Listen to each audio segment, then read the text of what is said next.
In mid-December 1944, the Ardennes forest cloaked the Western Front in an eerie stillness.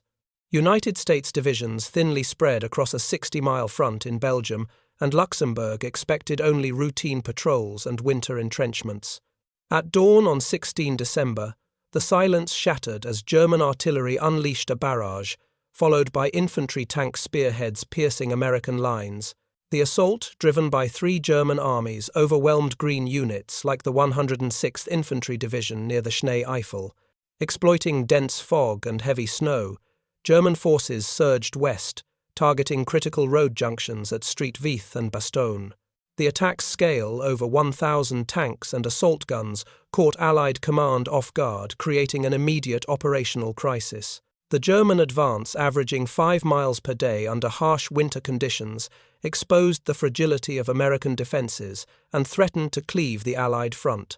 German leadership, orchestrated by Adolf Hitler, Gerd von Rundstedt, and Walter Model, aimed to fracture the British-American alliance.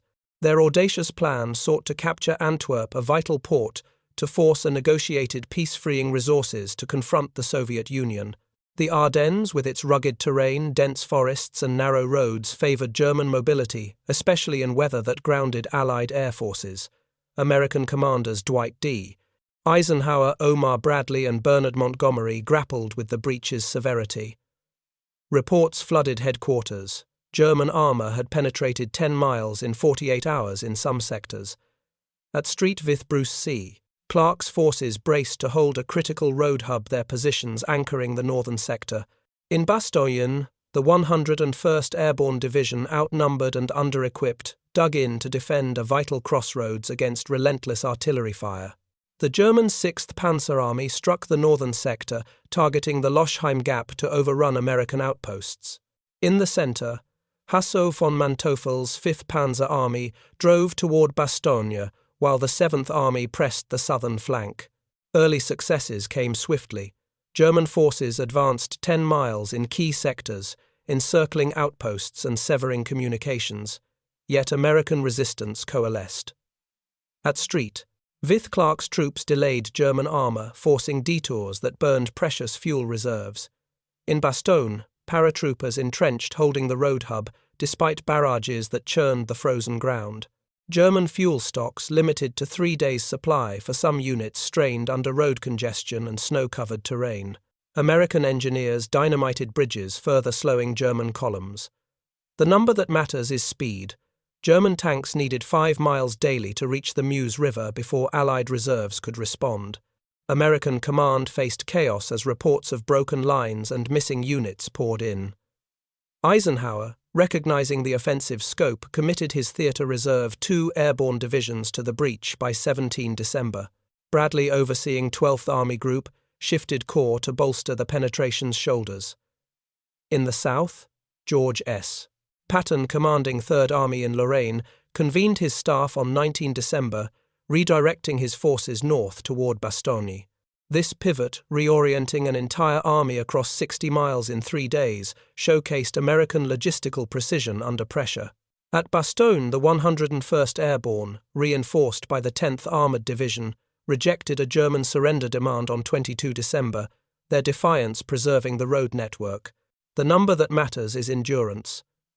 Bastogne's garrison held 7 days under siege without resupply. German commanders cursed the American strongpoints at Bastogne and Street Vith, which disrupted their timetable. Their plan, reliant on capturing road hubs within 3 days, unraveled as American resistance stiffened. Winter weather, with temperatures below 20 degrees Fahrenheit, froze German engines and stalled supply trucks, compounding logistical strain. The German advance, initially swift, slowed as fuel shortages and road congestion took their toll. Allied air forces, grounded by fog, awaited clearer skies to strike. American soldiers, outnumbered in forward positions, used forested terrain to channel German armour into kill zones, buying time for a counterattack to form. The crisis revealed the United States Army's ability to adapt, setting the stage for a decisive response.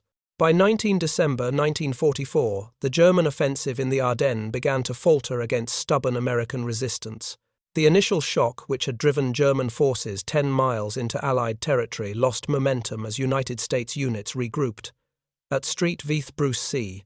Clark's troops held critical road junctions, forcing the 6th Panzer Army into costly detours that burned through fuel reserves.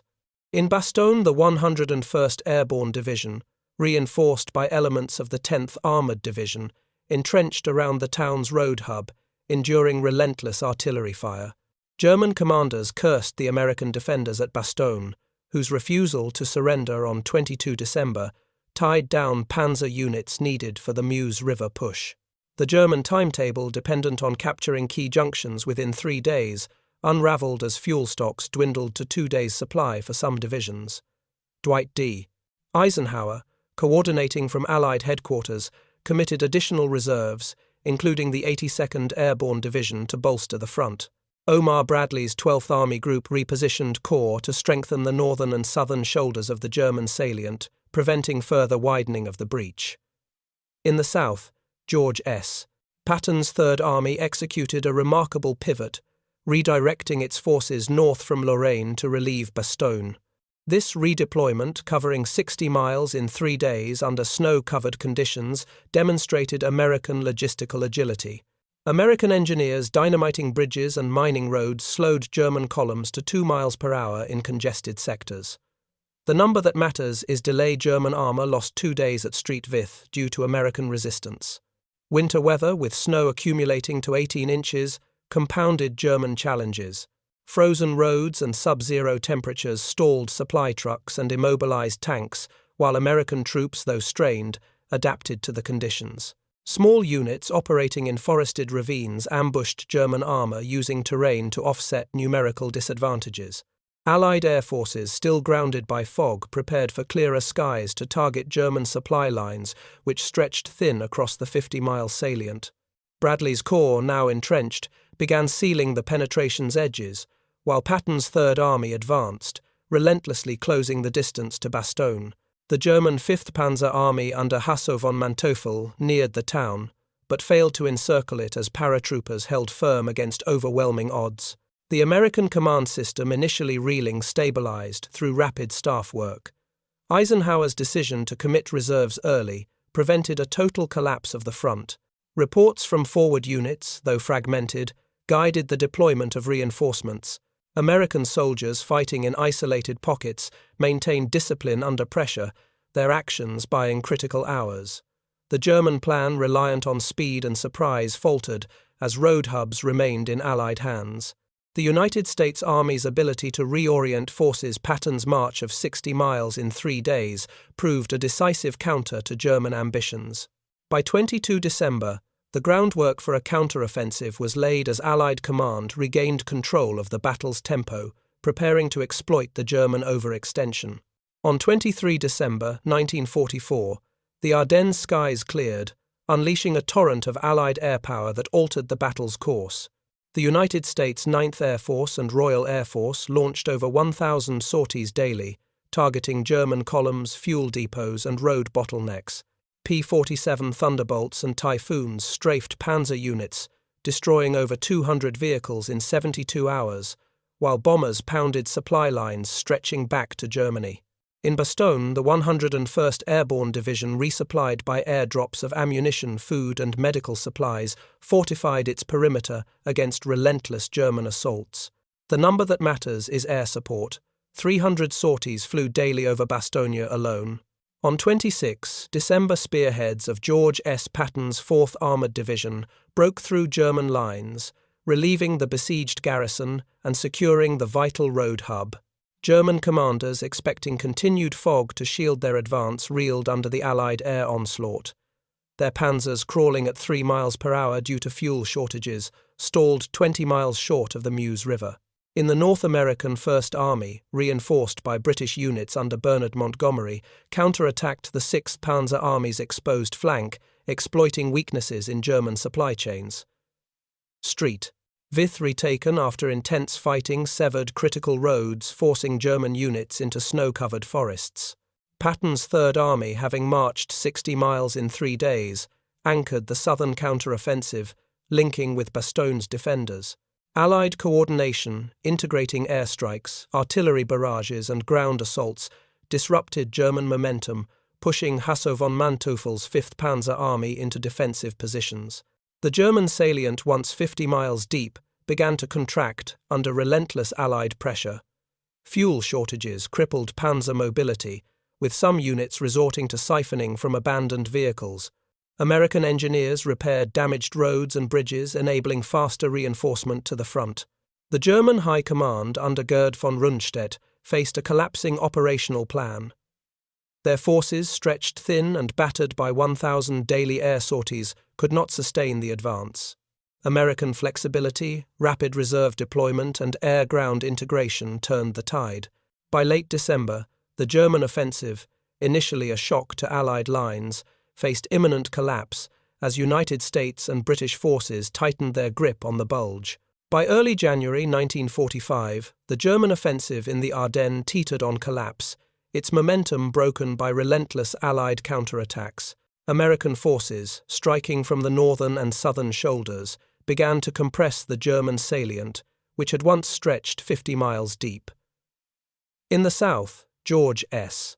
Patton's Third Army, having relieved Bastogne on 26 December, pressed north with disciplined ferocity, its divisions advancing through snow-covered hills. In the north, First Army, under Courtney Hodges, and supported by British units coordinated by Bernard Montgomery, hammered the 6th Panzer Army's exposed flank. German commanders cursed the American pincers, tightening their escape routes, their plan to reach the Meuse River unraveling under pressure. The number that matters is reinforcement. 10 American divisions reached the Ardennes in 7 days. The German 5th Panzer Army under Hasso von Manteufel withdrew from positions near Bastogne, battered by Allied airstrikes and ground assaults. Fuel shortages crippled panzer mobility, with some units reduced to siphoning from abandoned vehicles, their tanks crawling at 3 miles per hour.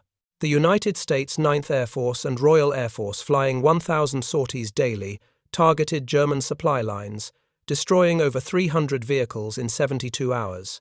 The recapture of Street Vith after fierce fighting severed critical roads, forcing German units into forested ravines where snowdrifts reached 2 feet. Dwight D. Eisenhower's strategy, holding strongpoints, reinforcing shoulders and unleashing air power, choked the German advance, exposing its logistical fragility. American logistical prowess proved decisive, with 10 divisions covering 60 miles in 3 days to bolster the front.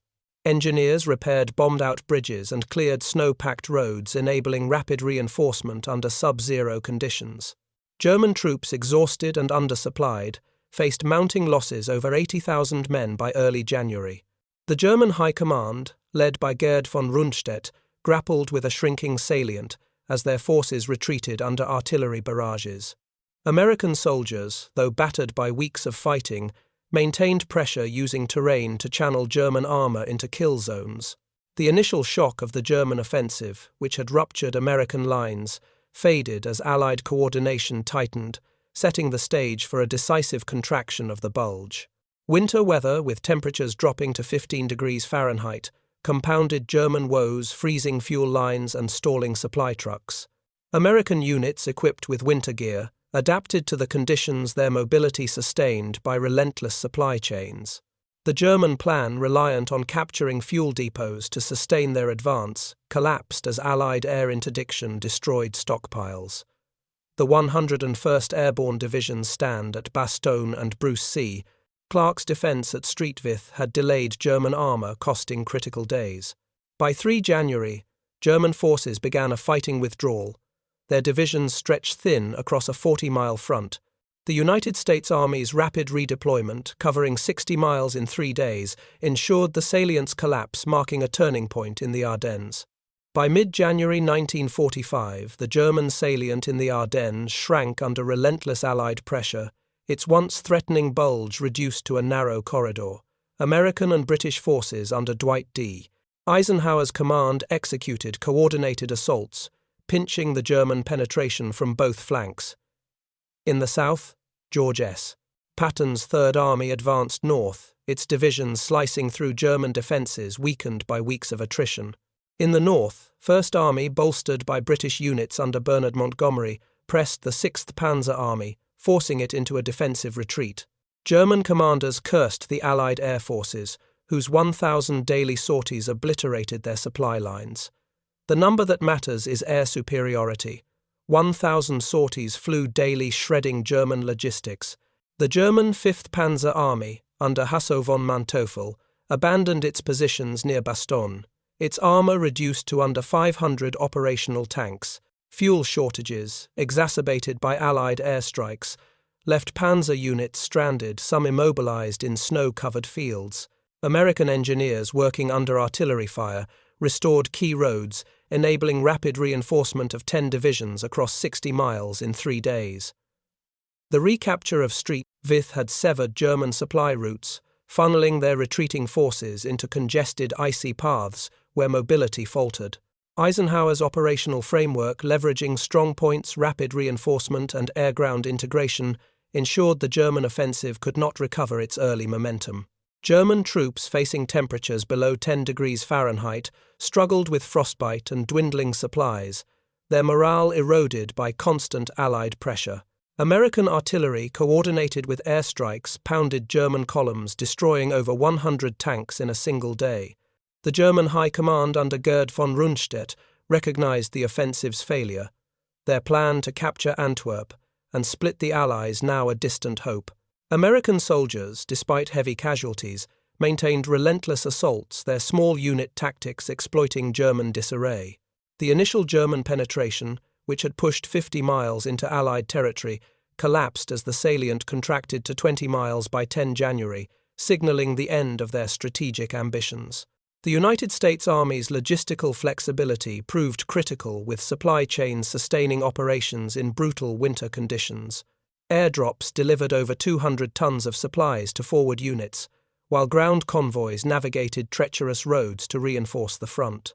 The 101st Airborne stand at Bastogne, enduring 7 days under siege, and Clark's defence at Street Vith had bought critical time for Allied reserves to deploy. The German army, expending irreplaceable manpower and armour, faced a shrinking front, its divisions unable to regroup. The Battle of the Bulge, once a dire threat, now exposed German vulnerabilities as Allied forces prepared to restore the pre-offensive line and resume their advance into Germany.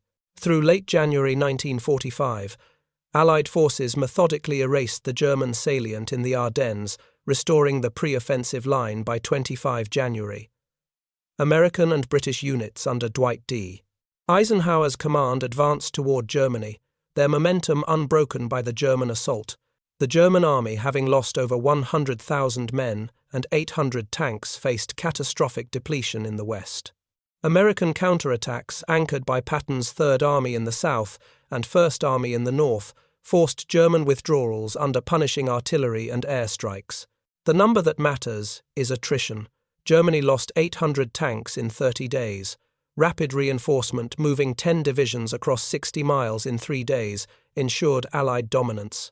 The German High Command, led by Adolf Hitler and Gerd von Rundstedt, saw their desperate gamble collapse. The Ardennes offensive, aimed at capturing Antwerp and fracturing the British-American alliance, instead drained irreplaceable resources. The 101st Airborne Division's stand at Bastogne, enduring relentless assaults, and Bruce C. Clark's defence at Street Vith, had delayed German armour, costing days critical to their timetable. Allied air power, delivering 1,000 sorties daily, obliterated German logistics, leaving panzer units stranded in snow up to 3 feet deep.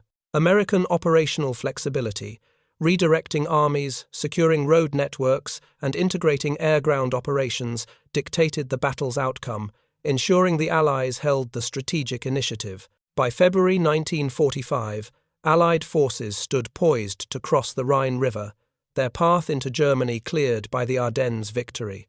American losses exceeding 80,000 casualties were heavy, but did not halt their advance.